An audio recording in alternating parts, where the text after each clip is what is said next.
제6장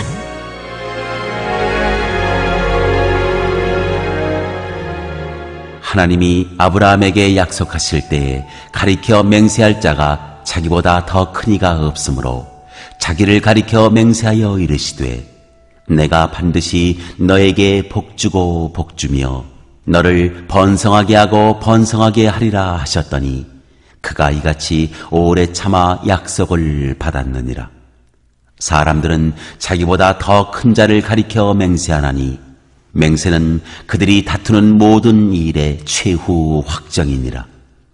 하나님은 약속을 기업으로 받는 자들에게 그 뜻이 변하지 아니함을 충분히 나타내시려고 그 일을 맹세로 보증하셨나니 이는 하나님이 거짓말을 하실 수 없는 이 두 가지 변하지 못할 사실로 말미암아 앞에 있는 소망을 얻으려고 피난처를 찾은 우리에게 큰 안위를 받게 하려 하심이라. 우리가 이 소망을 가지고 있는 것은 영혼의 닷 같아서 튼튼하고 견고하여 휘장 안에 들어가나니 그리로 앞서가신 예수께서 멜기세덱의 반차를 따라 영원히 대제사장이 되어 우리를 위하여 들어가셨느니라.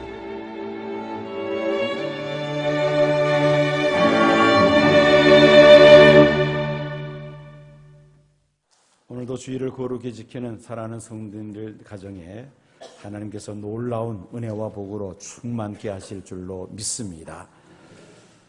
가정의 달을 맞이해서 오늘은 복을 주시고 번성케 하시는 하나님이라는 제목으로 말씀을 전하고자 합니다. 사람은 누구나 복을 받기를 원합니다. 이 복이라는 단어는 동서양을 막론하고 많은 사람들이 즐겨 사용하는 말입니다.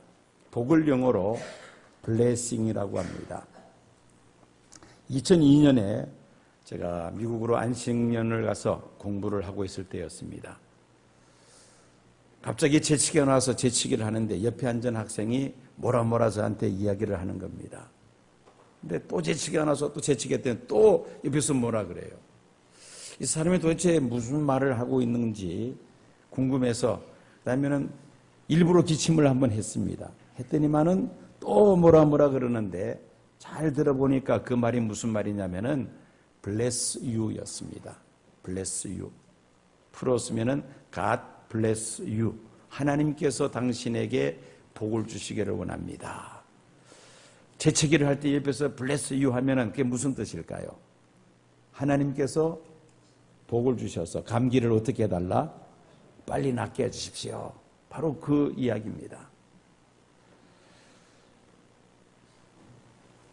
우리나라도 이 복자를 참 많이 사용하죠. 지금은 조금 덜합니다만은 옛날에 여러분들 그 의식주를 생각해 보면은 우리 주변에 복자가 얼마나 많았는지 모릅니다.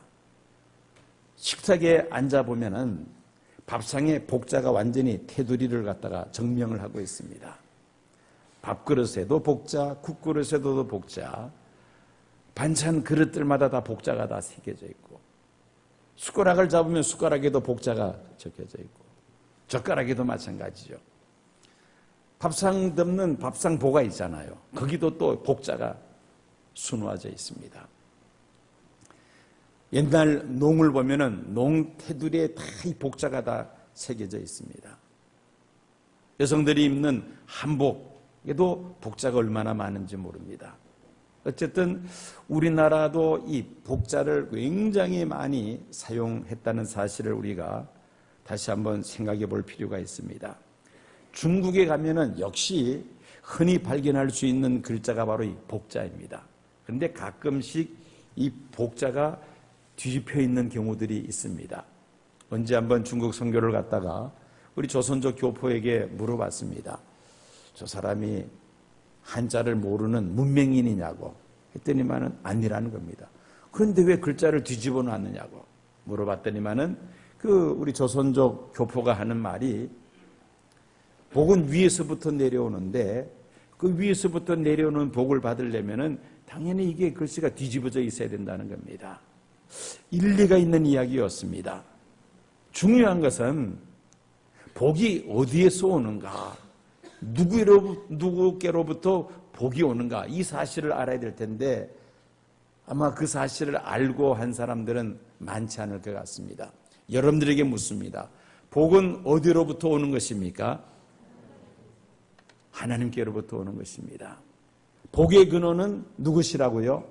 하나님이시죠.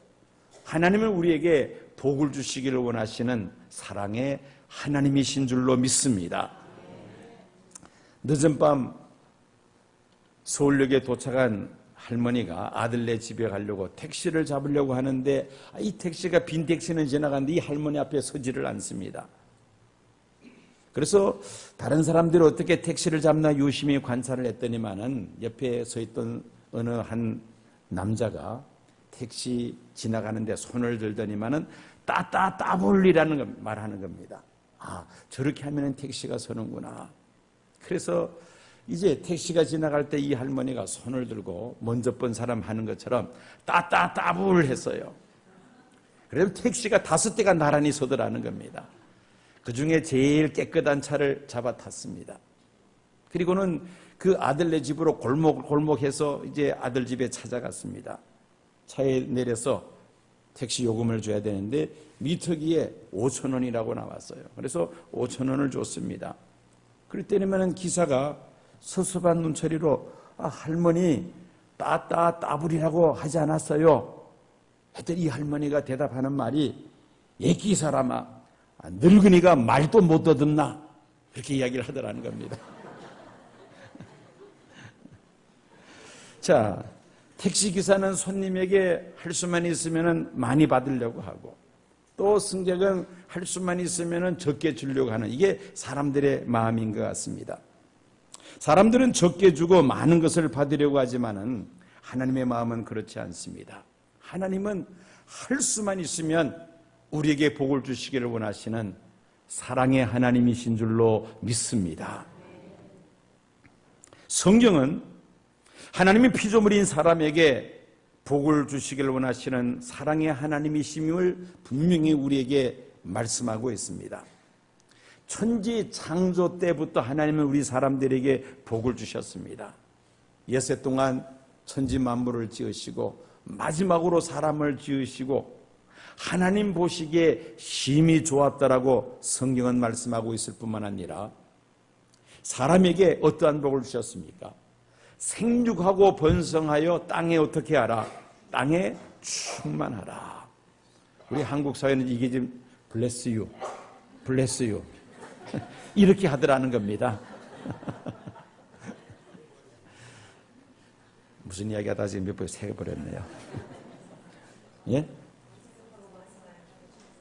무슨 말인지 또 안 들리네요. 예. 그렇게 하나님은 축복하셨는데 요즘 결혼을 안 하는 게 문제죠. 결혼 안 하는 게 문제입니다. 또 결혼해도 자녀들을 많이 낳지 않습니다. 분명히 하나님은 생육하고 번성하여 땅에 충만하라고 했는데 우리 한국은 앞으로 인구 문제가 심각한 문제가 됩니다. 벌써 인구 절벽이라는 이것이 현실화되었습니다. 자, 어쨌든 하나님은 우리 사람에게 생육하고 번성하여 땅에 충만하라고 축복하셨고 땅을 정복하라. 바다의 물고기와 하늘의 새와 또 땅에 움직이는 모든 생물을 다스리라고 하나님께서 우리 사람에게 복을 주셨습니다. 그래서 사람을 만물의 영장이라고 부릅니다. 이처럼 하나님은 우리 사람들에게 좋은 것을 주시기를 원하시는 사랑의 하나님이신 줄로 믿습니다. 이 복을 주시기를 원하시는 하나님께서 구체적으로 약속하셨습니다. 하나님께서 굳이 말씀으로 약속하시는 그 이유를 오늘 본문에 보면은 2가지를 이유를 설명하고 있습니다. 첫째는 복을 주시는 하나님의 뜻이 변치 않음을 약속을 통하여 보증하시기 위함이라고 말씀합니다. 히브리서 6장 17절 말씀 보시기 바랍니다. 하나님은 약속을 기업으로 받는 자들에게 그 뜻이 변하지 아니함을 충분히 나타내시려고 그 일을 맹세로 보증하셨나니 하나님께서 반드시 복을 주심을 맹세, 즉 약속을 통하여 보증하신다는 것입니다. 그래서 하나님은 약속하셨다는 것입니다. 은행에서 돈을 대출받을 때 대출을 받는 액수보다 더 큰 담보물을 은행에 제시해야 돈을 빌려 쓸 수가 있죠. 본인에게 담보물이 충분치 못하면은 또 보증을 세웁니다. 대출금을 상환하지 못할 때를 대비해서 은행에서는 보증인을 요구하죠. 최악의 경우에 은행에서 대출액을 책임져 줄 수 있는 능력 있는 보증인을 통해서 대출금을 환수하겠다는 것입니다. 하나님께서 아브라함에게 약속하실 때에 자기보다 하나님보다 더 큰 자가 없으시기에 하나님 자신을 가리켜서 맹세하셨다고 오늘 성경은 말씀하고 있습니다. 반드시 지키시겠다는 하나님의 의지를 우리에게 나타내 보이고 있다는 것입니다. 그래서 하나님은 자기에게 맹세하여 반드시 복을 주시겠다고 약속하신 것입니다. 반드시 하나님께서 지키신다는 의미입니다. 두 번째 이유는 하나님께서 복을 주시겠다고 약속하는 두 번째 이유는 그 약속이 소망이 되어서 큰 안위가 되기 때문입니다. 18절 하반절 보면은 앞에 있는 소망을 얻으려고 피난처를 찾은 우리에게 큰 안위를 받게 하려 하심이라 말씀합니다. 여러분들 환자들 가운데서 현대의학으로 치유할 수 없는 그 불치병 환자들을 뭐라고 부르죠? 호스피스 환자라고 말합니다. 아무리 몸에 통증이 심하다 할지라도 병원에서 주는 약을 먹거나 수술을 받으면 그 병을 고칠 수 있다면 그 고통을 참을 수가 있습니다. 그런데 호스피스 환자들은 그렇지 않죠. 그 고통을 참을 수가 없습니다. 왜? 그 병이 고쳐진다는 보장이 없기 때문입니다. 그래서 이런 환자들에게는 무슨 주사를 놓습니까? 의사들이 몰핀 주사를 놓습니다. 몰핀 주사는 치료약이 아닙니다. 통증을 잊게 하는 약이죠. 아무리 힘들고 어렵다 할지라도 더 나은 내일이 보장되어 있으면 우리가 그 어려움을 잘 참고 인내할 수가 있습니다만은 그런 보장이 없다면은 우리는 좌절할 수밖에 없다는 것입니다. 오늘 설교 본문인 히브리서는 네로 황제가 기독교인들을 무섭게 핍박할 때에 흩어져 있는 유태인들 가운데 예수 믿는 사람들에게 쓰여진 편지가 바로 이 히브리서입니다. 당시 예수 믿는 유태인들은 이중적으로 고통을 받고 있었습니다. 첫째는 로마 황제로부터 무서운 박해를 받고 있었고, 두 번째는 같은 동족 유태인들로부터 왜 예수 믿어서 그렇게 고생하느냐, 다시 유대교로 돌아오라는 그런 회유를 받게 됩니다. 그러니 안팎으로 고통을 받고 있었다는 것입니다. 비록 예수를 믿는 믿음 때문에 유태인들이 안팎으로 핍박을 받고 있었지만은 그 고난을 잘 참고 인내하면 하나님께서 반드시 복을 주시고 번성케 하신다는 그 약속의 말씀이 오늘 본문인 것입니다. 복을 주시는 하나님의 약속을 받은 성도들은 광야와 같은 이 세상 속에서 어떤 장애물이 앞을 가로막는다 할지라도 그 약속이 소망이 되기 때문에 좌절하거나 포기하지 않고 끝까지 믿음을 지키게 된 줄로 믿습니다. 하나님께서 아브라함이 약속하신 히브리서 6장 14절 하반절에 의하면은 약속하신 축복이 무엇이냐면은 내가 반드시 너에게 복주고 복주며 너를 번성하게 하고 번성하게 하신다는 약속의 말씀이었습니다. 한번 여러분들 다 같이 한번 따라해 보시기를 바랍니다. 내가 반드시 너에게 복주고 복주며 너를 번성하게 하고 번성하게 하리라. 이게 바로 하나님께서 아브라함에게 세우셨던 약속입니다. 반드시 복주고 복주며 번성하게 하며 번성하게 하리라. 반복해서 표현하는 것은 강조용법입니다. 이것을 하나님께서 약속하셨다는 것이죠. 이 약속대로 하나님께서 아브라함에게 복을 주시되 아브라함은 가나안에 거주하면서 물질적으로는 거부가 됩니다. 큰 부자가 됩니다. 그리고 이삭과 야곱의 12아들들이 애굽으로 이주하면서 큰 민족을 이루어 400년 후에는 애굽에서 나올 때에 큰 민족이 되어서 출애굽하게 됩니다. 그뿐만이 아니었습니다. 아브라함의 자손을 통하여 천하 만민이 복을 받게 하시겠다고 약속하셨는데 그 약속이 바로 굿뉴즈, 최고의 복음이죠.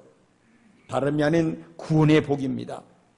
아담과 하와의 범죄 이후로 죄의 종로라든 멸망할 수밖에 없는 인생들이었지만은 하나님께서 아브라함에 세우셨던 이 약속대로 아브라함과 이삭과 야곱의 후손 예수 그리스도로 말미암아 누구든지 예수를 구주로 영접하면 하나님의 자녀가 되며 영생을 얻는 이 귀한 복을 받게 된 줄로 믿습니다.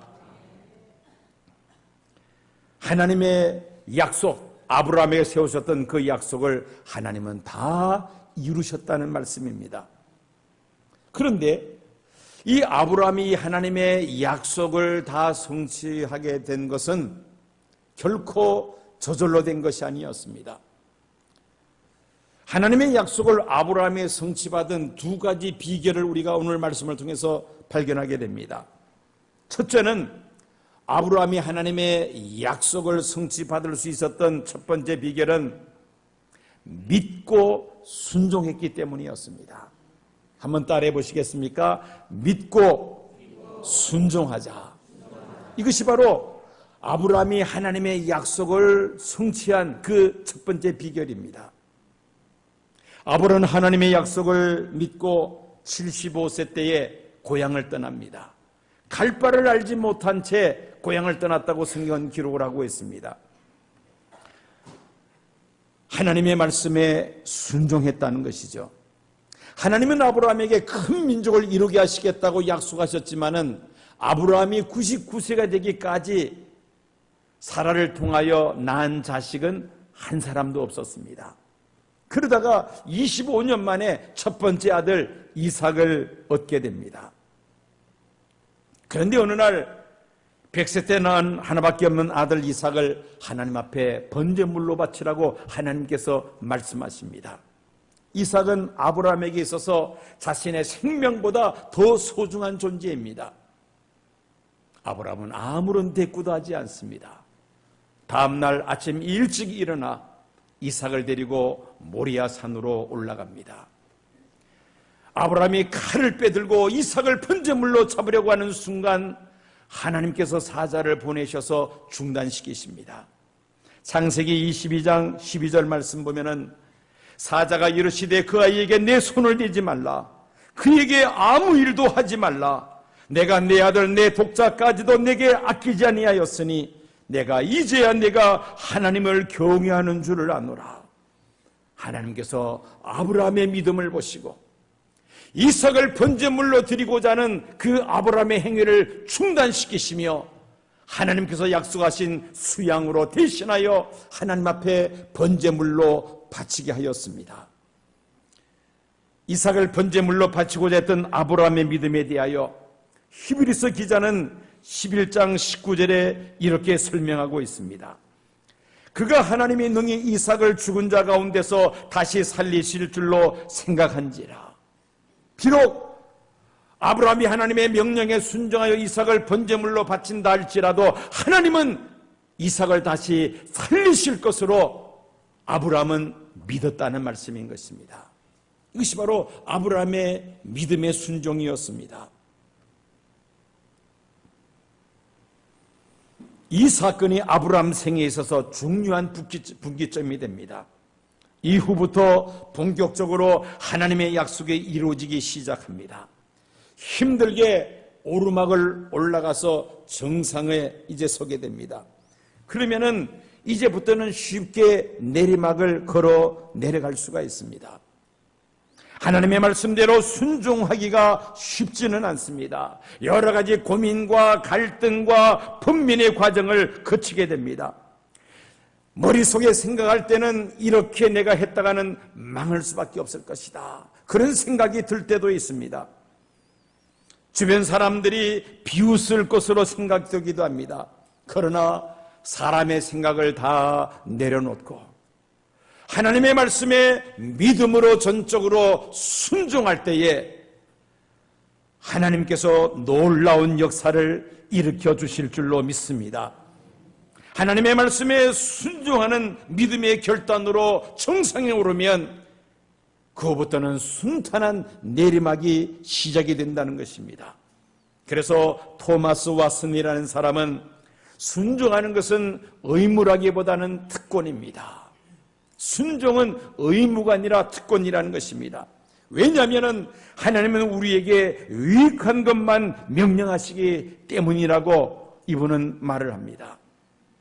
우리에게 유익한 것만을 명령하시기 때문에 그 명령에 순종하면은 우리에게 놀라운 축복이 이루어진다는 것입니다. 그러므로 순종은 의무가 아니라 특권이라는 것이죠.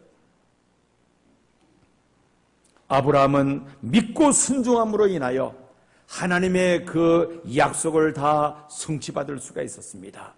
두 번째 비결은 오래 참고 기다렸기 때문이었습니다.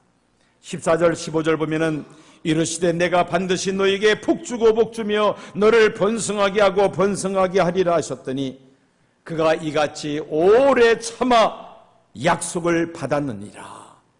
오래 참아 약속을 받았다고 말씀하고 있습니다. 아브라함이 큰 민족을 이루게 될 것이라는 약속을 아브라함이 75세 때 받았습니다. 아들 이삭을 얻은 것은 그로부터 25년이 지난 100세 때였습니다. 아들 하나 얻기까지 25년이라는 오랜 세월을 아브라함은 참고 기다려야 했다는 말씀입니다. 셀 수 없는 많은 장애물들을 아브라함은 통과해야만 했습니다. 그리고 이삭과 야곱의 대를 이어내려가면서 모세 때에 마침내 이스라엘은 큰 민족 국가를 세우게 되었습니다.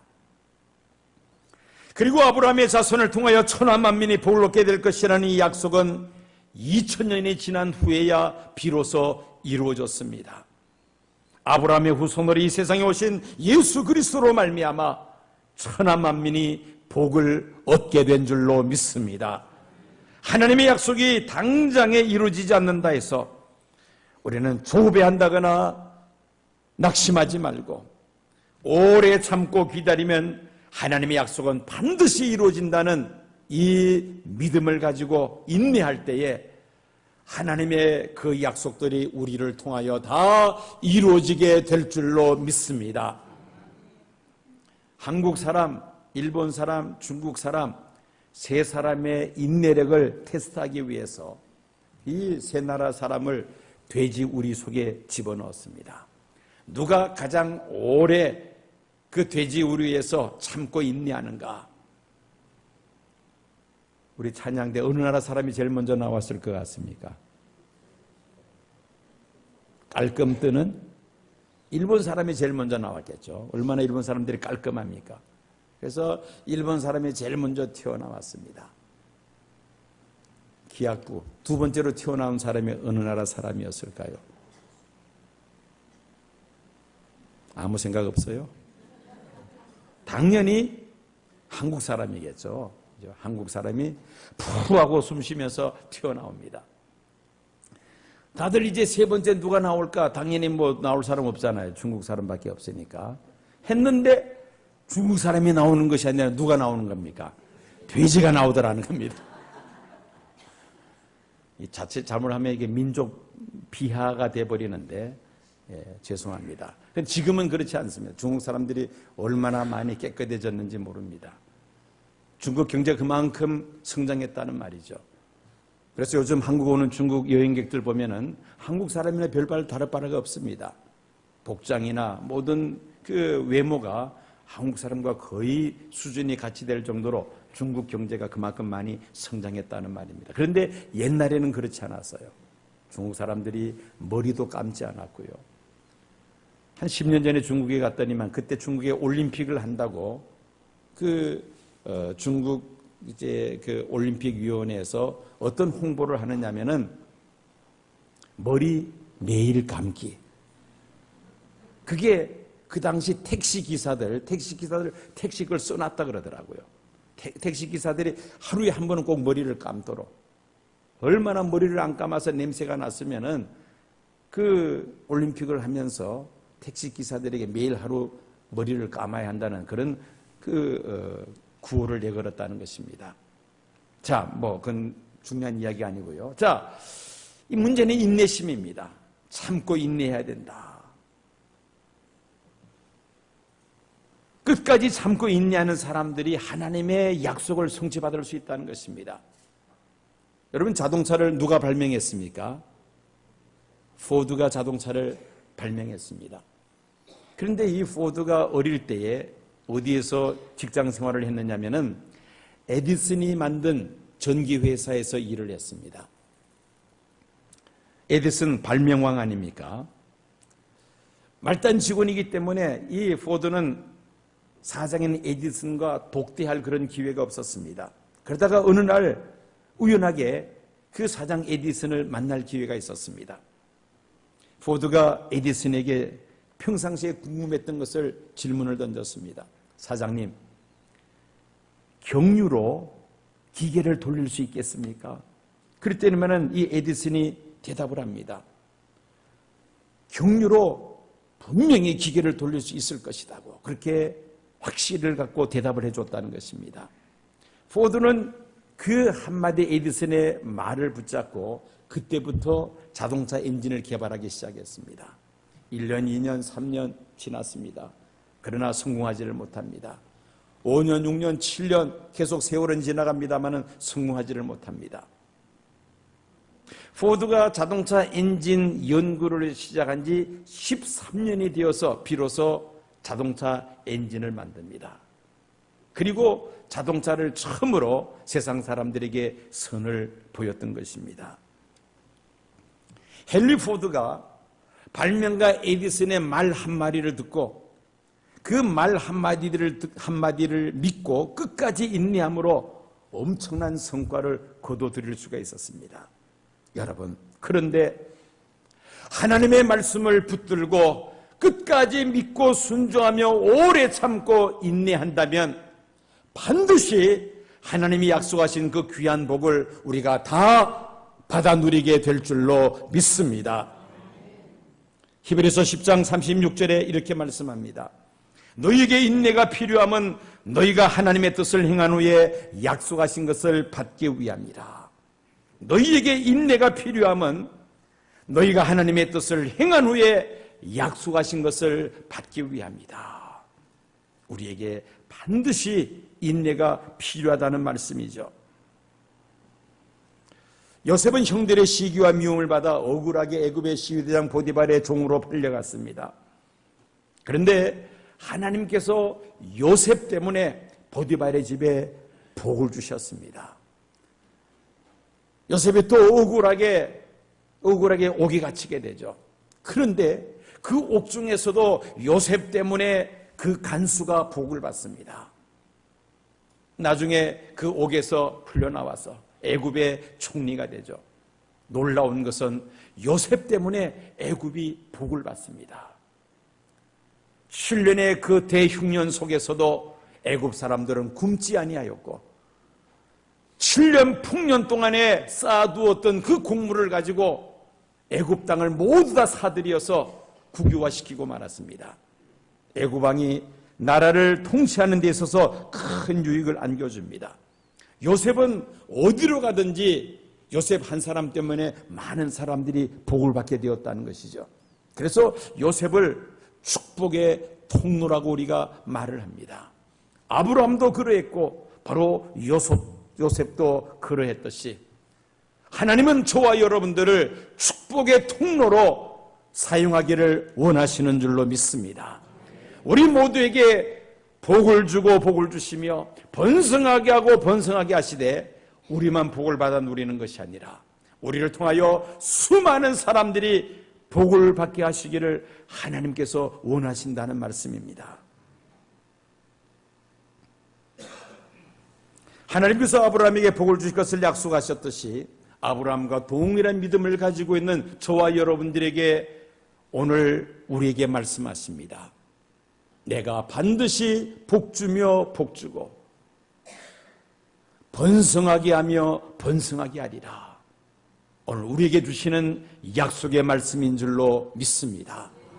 이 약속의 말씀을 우리도 아브라함처럼 믿고 순종하며 오래 참고 인내함으로 인하여 이 약속이 우리를 통하여 다 이루어질 줄로 믿습니다. 나만 복을 받는 것이 아니죠. 내 가족이 또한 복을 받게 됩니다.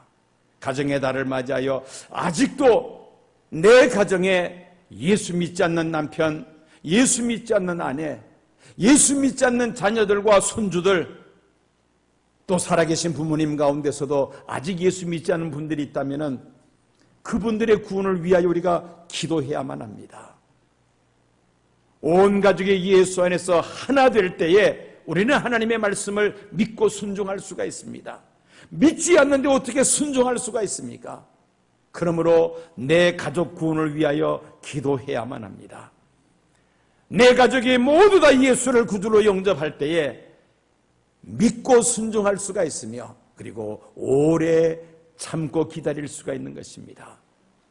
하나님께서 약속하신 그 귀한 복을 여러분들 당대에 다 받아 누릴 뿐만 아니라 자손 대대로 그 복이 이어 내려가는 신앙의 명문 가정들을 다 세워나가시기를 축원합니다. 내 가정뿐만이 아닙니다. 내 가정을 통하여 많은 사람들이 복을 받는 복의 통로로서의 신앙의 명문 가정들을 다 세우시기를 주의 이름으로 축원합니다. 지금은 우리 주 예수 그리스도의 은혜와 우리에게 복 주시기를 원하시는 아버지 하나님의 극진하신 사랑과 성령님의 위로교통 충만 역사하심이 오직 믿고 순종하며 오래 참음으로 인하여 축복의 통로가 되고자 간절히 소망하는 이 자리에 머리 숙인 사랑하는 성도들과 시온교회에 속한 모든 믿음의 원속들과 이 땅에 거하는 하나님의 백성들 위에 지금부터 영원까지 함께 하옵시기를 간절히 축원하옵나이다. 아멘.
대한예수교장로회 통합시온교회는 24일 최태호 목사 위임 감사 예배를 열었습니다.